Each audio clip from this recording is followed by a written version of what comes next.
आपण पाहणार आहोत कृषी उत्पन्न बाजार समिती जुन्नरचे मुख्य बाजारावर जुन्नर एपीएमसीचे कांदा बाजारभाव रविवार दिनांक 5 मे 2024 रोजीचे।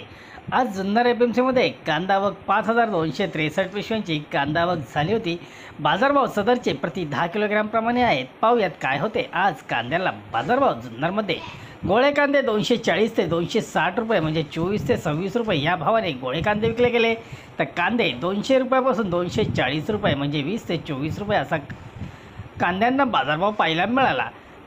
गोल्टा गोल्टी 80 ते 160 रुपये तर बदले 70 ते 150 रुपयापर्यंत बाजारभाव होते। बटाटा आवक पिशवी 265, बाजारभाव 200 ते 250 या दरम्यान बटाट्याला बाजारभाव जुन्नर एपीएमसीमध्ये पाहायला मिळाले। जुन्नरमध्ये आठवड्यातून 2 दिवस गुरुवार व रविवार असे लिलाव असतात। धन्यवाद। व्हिडिओ आवडला शेअर लाईक नक्कीच करा, चॅनलला सबस्क्राईब करा, बेल आयकॉनला क्लिक करा। दररोजचे अपडेट रोजचे रोज मिळवा। भेटूया अशाच नवनवीन व्हिडिओसोबत, तोपर्यंत नमस्कार।